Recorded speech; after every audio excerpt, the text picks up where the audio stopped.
tonight. This is a really good one because we're going to be talking about marketing. So a lot of you have had questions about marketing in general, and most of you, if not all of you, all really have different types of questions, but all based on marketing. That is what we gathered from the last meeting. So I decided to get one of our very trusted guest speakers and affiliates on today. And so that he can talk more in general about practice marketing and how things you can do to implement and start marketing, and also things that you should be aware of outsourcing your marketing and actually hiring somebody to help you. So I'm not going to delay. We have with us Mr. Juan Morales. He's actually a registered nurse himself. Juan got into business from his nursing career. He actually owned a staffing agency, which he did really well and actually sold it. And then he is also now helping practice owners all over of all different types of practices with their marketing techniques that actually work. And I can attest to that because I have ads that Juan has helped me with. I have a funnel system currently that I do from my own practice. He's even helped me with IBAN, with marketing. So I can tell you for sure that his techniques actually work. They have been tried and tested. So let's welcome Juan, and he's going to take over. And guys, please take notes, and I'm sure that he will allow for Q&A. So thank you, Juan, for joining us. Hi, thank you for having me. Awesome. Awesome. Thanks for having me on today, Dr. Chung. So I'm going to start off with a short presentation just to make sure we all have a basic understanding of marketing and the different approaches that you can implement to grow your practice. And then afterwards, we'll open it up to questions so that we can help maybe provide some guidance or some clarity so that you can take some steps, some actionable steps towards growing your practice. So I'm going to share my screen. And let me see. Okay. If somebody in the chat could just let me know they can see my screen, that would be awesome. Hope everybody's having a great day. I'm based out of Houston, Texas, by the way. If anybody's in the area, let me know, give me a shout out. We actually had a pretty severe thunderstorm last night, so we're glad to be doing okay. All right, so let me go ahead and get started. Today, we'll be talking about how to grow your practice on demand and with predictability without headache, confusion, or feeling overwhelmed. And like a lot of us know, anytime you're starting a business, it's hard, right? You have a lot of moving pieces. You're wearing multiple hats. And a lot of times we're awesome. We're great at delivering the service. That's what we went to school for. That's what we have experience in. But when it comes to the business admin side, which marketing is one of those functions, a lot of times we just haven't been trained or don't quite understand how everything works together.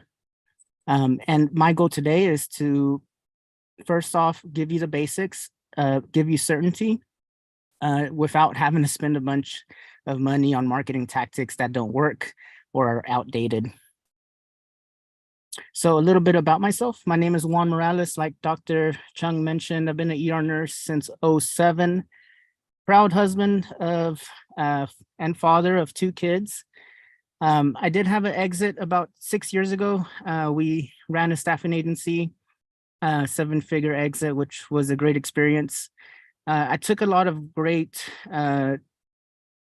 experience from that exit. And one of the things that was always, I was curious about learning was, how is it that, you're able to start a business? A lot of times we start it, but then struggle to grow it. And one of the biggest things I learned during running this company is that you can have the best product in the market, but if you're not marketing it appropriately, then you're kind of doing a disservice not only to yourself, but also to your community, because they're not aware of how great you are and the services you can provide. So I became very passionate about marketing, specifically cash-based services. Cash-based services because you have a lot more autonomy. You can actually help people. You're not dependent on, what the insurance company is going to reimburse you for, kind of held hostage by, whether something gets approved or not. And not only that, but it also allows you to really help patients in a more proactive, preventive manner instead of just a sick care model, which, our traditional healthcare system is based out of. So let's start with the basics. There are two main avenues that you can implement when it comes to marketing your practice. There are both organic methods and paid methods. These can further be subcategorized into your in-person efforts, your online efforts, and then with paid methods, your traditional methods and your online methods. So let's explore each one of these. With your organic in-person methods, that includes networking events, setting up a booth, collaborating with business owners. This involves you going out there, putting yourself out there, shaking hands, meeting people in your community. That would be great referral partners that you can build relationships with to build trust. Organic online methods, that's posting on social media, optimizing your website so people can find you on Google, optimizing your Google My Business so that people can read your reviews, and then posting website blogs on your website. So these are organic methods, meaning we're not implementing cash. We're not using money to accelerate our growth. It's a more grassroots effort where we're strapping up our boots and we're getting out there and saying, hey, let's go meet some people. Let's create some content so that we can educate people on who we are and what we do. A lot of this stuff is what a lot of startups will begin with, right? These are under your control. These are things that you can do today. And you don't need an ad budget to do this. Next, once you start growing, we have some money left over. Let's add some paid ads, right? This is how you're going to accelerate your growth. You're going to put some fuel behind your efforts. And paid methods can break down into two categories. Traditional methods are kind of your, I'm not going to say outdated, but the way things used to be done. Number one, newspaper ads, direct mail campaigns, commercials, billboards, right? These are the things that we used to rely on prior to social media. And then you have your paid methods, which your online methods include Google ads, Facebook, Instagram ads. So once you have some money, right, the decision is which one of these should I put my money into, which a lot of times, it's more cost effective to use the online methods. You can track it better and you get typically a better ROI on these efforts. But just wanted to start off by giving you a quick overview. I would make sure you screenshot this maybe, or I'll share the presentation when you're feeling like you don't know what to do. Then just look at this, right? And say, okay, have I done any of these things this week for my business? Have I gone out and met somebody? Am I posting? What am I doing to check these boxes so that I know that we're putting some effort into growing our practice? And one of the things that I've identified working with, I'm not going to say hundreds, but we're getting close with a bunch of businesses, is that they're missing a couple of things. And today I'm going to share what those things are. Whenever we work with a practice, we typically do an assessment to see where they're at. And this is a common pattern I've noticed. Number one, they don't have a core offer. And number two, they don't have the right tools in place to convert those leads into patients. And we'll elaborate on what this means. Now, before I do that, the next picture is going to be graphic. But I just wanted to explain this in a way that, a lot of us are in healthcare, and that'll make sense and it'll click. So imagine you get a trauma patient, they come in, and imagine your team isn't trained or you don't have the right tools to treat this patient. Imagine you go to the crash cart and you open the drawers and nothing's in there, or the person that's going to defibrillate doesn't know how to put the pads on properly, how to start an IV. Imagine the chaos that would ensue by not having the right tools, the right training, the right staff that's knowledgeable, that can help you, guide you, implement, so that we can save this person's life. Without the right tools, without the right training, how effective do you think would be in helping this person?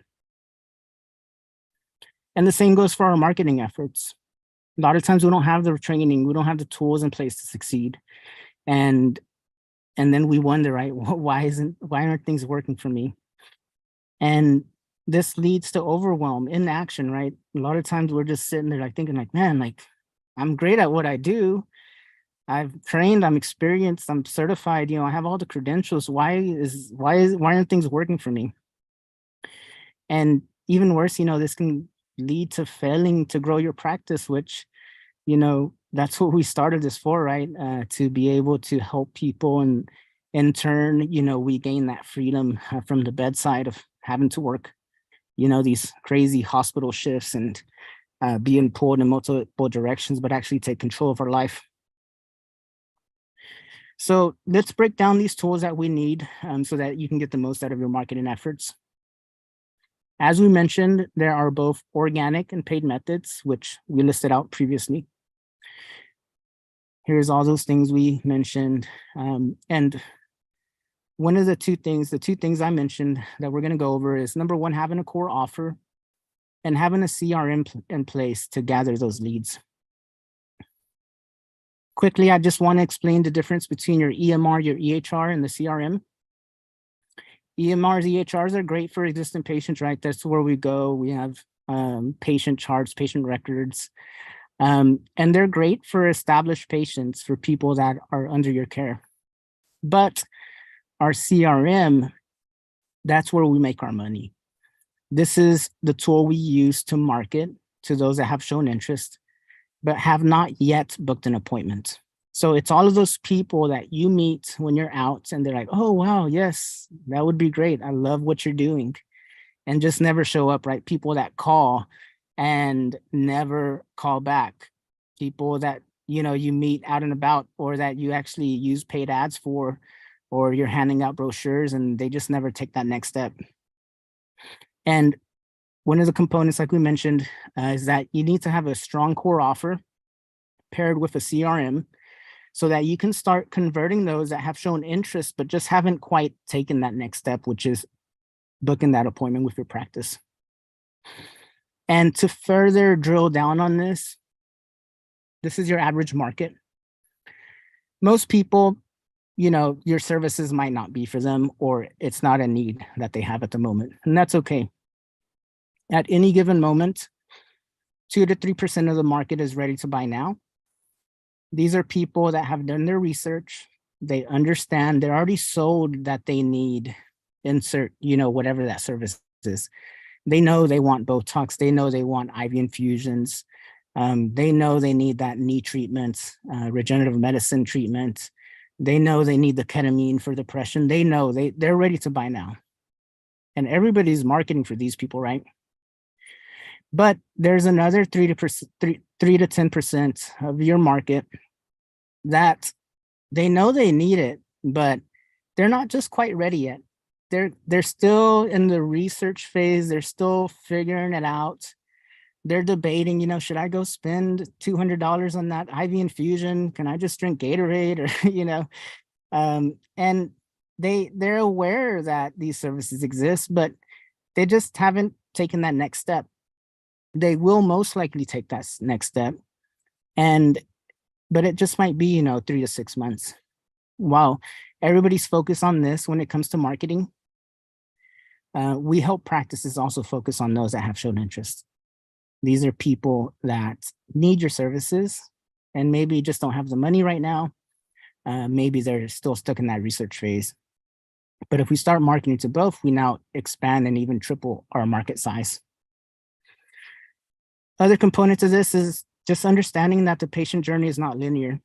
When people show interest, they truly are interested. And sometimes I talk to business owners and like they almost take it personal, like, man, like everybody's saying they want to come, and they just never do.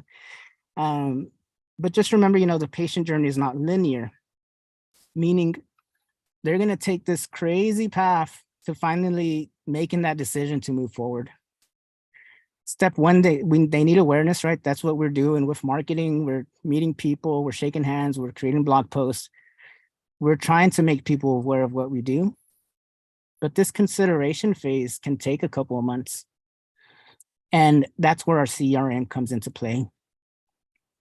Our CRM paired with a core offer is going to help us build our list, our database of people that have shown interest. And through our CRM, we're going to continue to market to these people, sending text messages, emails, educating them on how we help them, sending patient testimonials, sharing our reviews, so that we can help bridge this gap in a much faster manner to help them make that decision to move forward with your service. To lay this out in a way that might make a little bit more sense, you're out doing your organic methods, meeting people, you're paying for ads potentially. Next step, a lot of people, a lot of practices, they're sending people to the website and just hoping they book that appointment in the EMR. But most people aren't going to do that. If you remember the previous slide, 2 to 3% might do that. We're missing out on the other 3 to 10% of people that are interested. The correct pattern, the correct path would be you're doing your marketing, you're sending them to your core offer, positioning yourself as the solution to their problem. They then bridge into your CRM, where now we continue to market to them with education, with follow-up, with discounts, with deals for them that are customized to them, so that then we can bridge that gap. So that when they are ready for your service, they're not going to go price shopping. They know, they like, and they trust you. So they're going to count on you, and they're going to reach out to you because now they're ready. Let's go over a couple of example core offers. There's different things you can do. Discounts, freebies, referral programs, surveys. Today we'll focus on discounts. That's the easiest one. With practices, we typically develop their core offer. And once you craft that offer, what that essentially becomes is your call to action in all of your marketing efforts. And I'll show you what that means. So let's use this as an example. Let's say you're going to do this as your core offer, 30% off your first IV infusion. That offer is now what you use and you lead with. You put it on your business cards, you put it on your website, you put it on your flyers, social media posts. If you go live, add it. Blog post, everything ends with this call to action. We want all efforts pointing to one place, which is, hey, claim this offer. Here's an example of what that might look like. This is an example, the back of a business card. You're out networking, handing out cards, nothing happens. You get frustrated. I'm wasting my time with these people. They don't care. They don't want to come in. Notice our core offer talks about the symptoms they're having so that they can connect that, hey, yes, I have decreased energy. I need help with immunity. So we're relating our offer with how we can help them or what symptoms we can help them with. And then we have our little QR code with a link to the website so that now they have something to do. It's not just a business card that they're going to throw away. It's more like, hey, like, scan this and get 50% off or whatever your core offer is whenever you come in. So now when you are doing those networking events, you're saying, hey, by the way, here's this. Now we're incentivizing them to give us their information, which typically when they scan, they're taken to a landing page where we collect their name, email, phone number, and now they're plugged into our CRM so that we can market to them, educate them, and get them to convert. Here's an example of a flyer. Same concept. Our core offer now gives you that certainty that so that you can take action. And we know everybody in our office knows that we offer this. There's no confusion. Everybody's pushing to offer this promotion. This is an example of a flyer or a social media post. And then here's how it would also look if you embed it on your website, which now you're getting your website traffic to convert. People will come visit your website. They're interested. They're not ready to book yet. Let's take advantage of that traffic, right? Let's give them something. So now they have a reason to take action. Some cool things we do on the back end is, let's say once they claim this offer, we tell them, hey, Juan, thanks for claiming this offer. Would love to get you in. By the way, this expires in 2 weeks. Now we're adding a little bit of scarcity and urgency so that we're getting them to come in and claim this offer much faster instead of just sitting on it. So once again, this sheet, I always refer back to this. I actually just partnered with a IV therapy center, and we're doing this right now as we speak. We created our little flyers, which look like this. Website has our core offer, and we go down the list, and I have one of our guys every single week. He has to go approach 5 different business owners, introduce themselves, give them our core offer, hand out these little flyers. Out networking, business card, bam, on the back. People are browsing, they're gonna see your social media post. They're gonna, at the end of every post, we have that on our core offer. After every post, let's say you post something about B12 shots.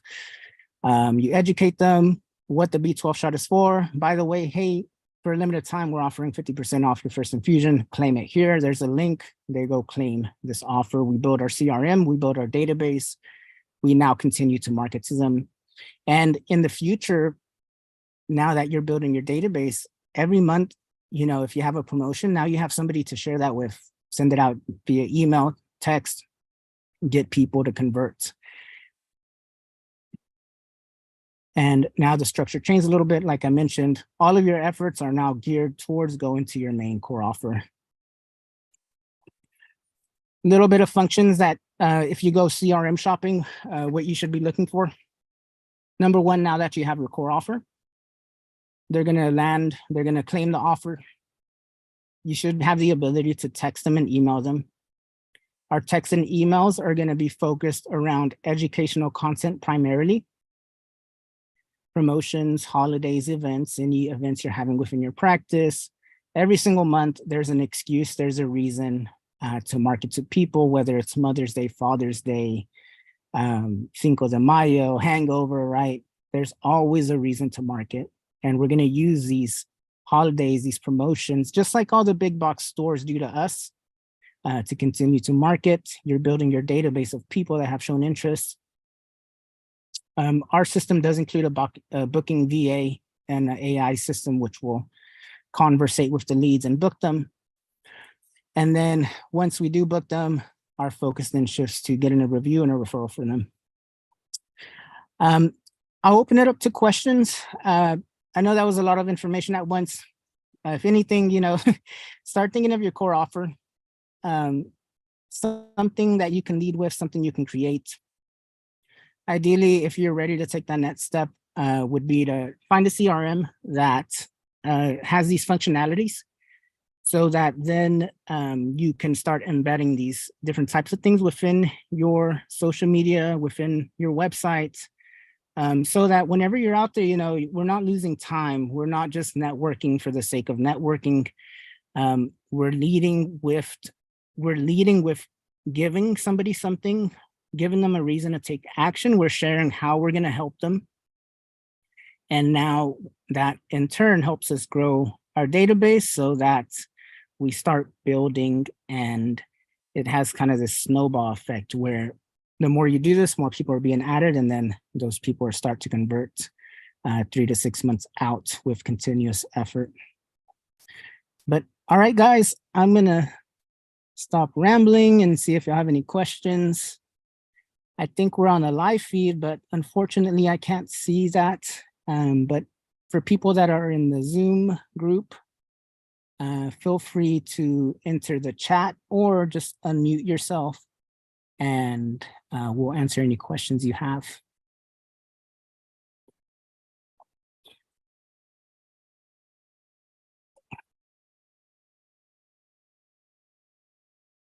I hear crickets. Don't be shy.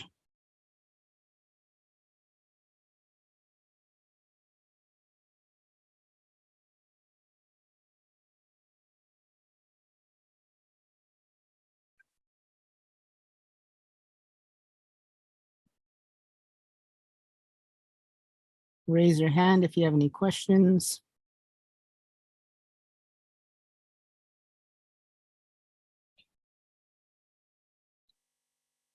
Hopefully that was clear. I try to do my best to explain this stuff.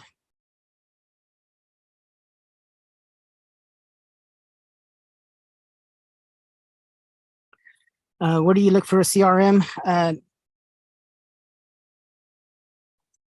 There's different CRMs geared for healthcare. One of the things that I do encourage if you do look for a CRM is to make sure it's HIPAA compliant. A lot of the CRMs that are out there don't have the security that you need as a practice owner. We have a CRM that we help clinics with, which is our core function is setting up a practice's CRM, creating their core offer, and then the landing pages along with the automations on the back end, so that when that person signs up and claims the offer, the system will text them, email them, and follow them up with the goal of getting them to book that appointment. Our CRM is Practice Launch. You can go to practicelaunch.io to check it out and book a demo if you're interested. But if anything, Google search HIPAA compliant CRM to make sure that you're not just getting any CRM that could put people's private information at jeopardy.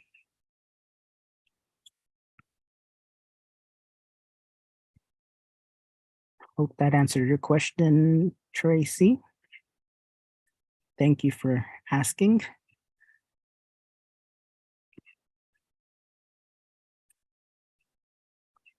If there's any from the live feed that we could paste into the chat, that would be awesome.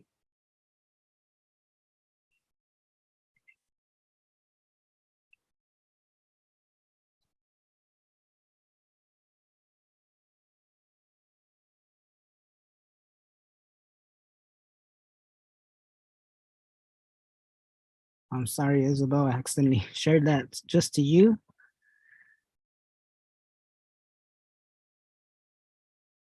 And I'll make sure Dr. Chung gets this presentation so that y'all can refer to it while you're out there.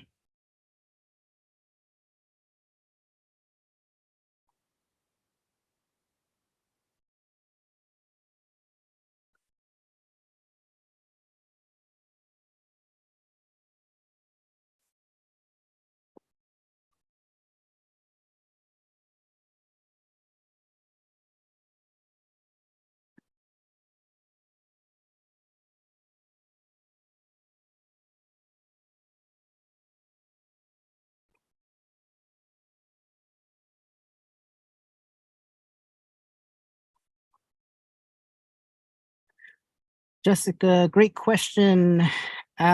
So yeah, she asked, is the CRM also a EHR? And no, there's a big difference. Primarily, your EHR is for to manage your patient care. And its function is to mainly, keep record of visits and history, medications. Your CRM has a different function. It's geared towards building your database of people that have shown interest. So those people that have visited your website, but they're just not quite ready to book that appointment. Our goal with the CRM is to present an offer that is exciting and that people want, and then getting them to claim that offer so that in turn, we're able to gather their contact information. So typically name, email, phone number, so that then we can market to them and educate them using our CRM. So creating our campaigns, our educational campaigns, building them once, and then sending those out to these people that are claiming this offer to get them to convert into patients. And let me just reference one of the slides to illustrate the importance. 2 to 3% of your market is ready to buy now.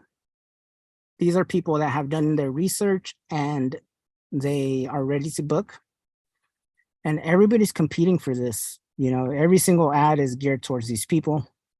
That's great, but it's very competitive. Our CRM will allow us to market to a bigger market. These are people that have identified their symptoms. They know they have fatigue, they need help with energy, brain fog, whatever those symptoms are. And instead of asking them directly to book an appointment, we present an offer in exchange for their information so that then we can market to them to get them to convert. And a couple of things happen. Number one, you're not competing in this space, which every other practice is. And this is where, you know, your ad costs are really high because everybody's going after this small market. We're expanding our market. We're leading with our core offer that's focused on symptoms. And just to illustrate this, let's say, you know, you're a mom, you have 3 kids, you're fatigued, and, you know, in your mind, your solution is I need more caffeine, right? I need energy drinks. And they just quite haven't understood that, hey, by the way, you know, these infusions are actually more effective. You're going to get the nutrients and vitamins you need. And they've identified their symptoms, but they just didn't know that IV hydration is an option to help with those symptoms. And that's the people we want to go after. Those that are aware now that they need your services from our ads, from our marketing. And what we're saying, hey, do you have these symptoms? Yes, great. Claim this offer. We're not asking them to book an appointment. They're not quite ready yet. It still might be 3 to 6 months. And then once we present the offer, we now educate them on saying, hey, but you know, this is how the infusion works. This is why it's better. This is how long it takes. This is how much it costs. So now we're reaching a new market that everybody else is ignoring, and we're converting them into patients. And some cool things happened based off that. Number one is you're not competing in this space. And number two, you get people that are higher quality because they're not just looking for the cheapest price. Usually this market has done their research and they're at the point where they're just comparing prices. We want to get them before they start that journey, and give them that education up front so that they don't have to go do that research, and then book them on your calendar. Isabel asked, how far in advance do you recommend marketing, even if you haven't, if you're not ready to launch? The best time is once you have a open day. So let's say, you know, you're going to open August 1st. Then that's the time I would start marketing, because you can run a kind of new business, kind of opening business campaign and start building, you know, leading with your offer, building your database. And then through the emails and text messages that are going out, you're saying, hey, Juan, thanks for claiming your offer. We open August 1st. We've had a lot of people, you know, interested. Please go ahead and book your appointment. So we'll save it for you. So the best way to answer is once you have an open date established, ideally like a month in advance, you can start marketing, building your list so that when you open, you have people on your calendar and it's not just like, oh shit, where's everybody at? Why is nobody coming? And that's usually when we recommend this. Once you have an open date established, typically within a month of opening, we want to start booking your calendar. so that people are aware, and we're incentivizing them by giving them a great offer and getting them on your schedule.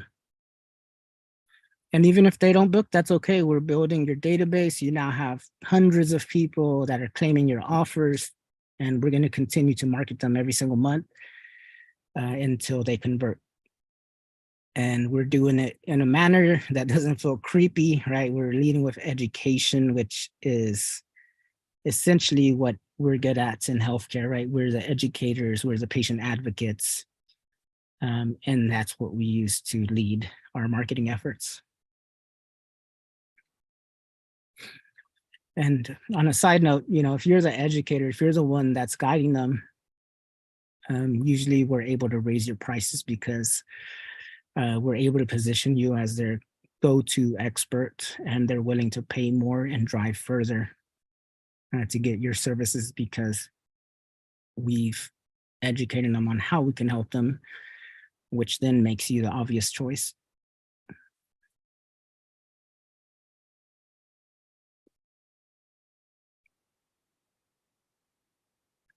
Any other questions, guys? I hope you're having a great evening. Thank you for spending it with me. I know you could be doing a lot of other things.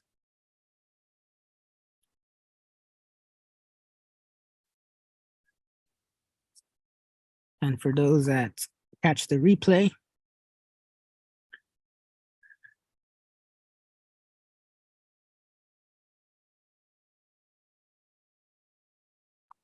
reach out to your boy.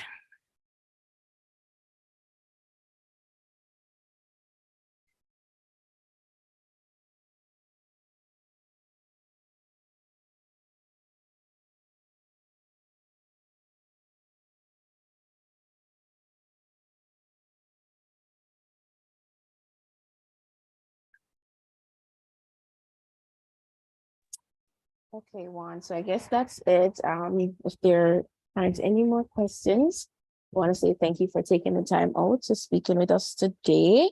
I hope the information was insightful for all who attended.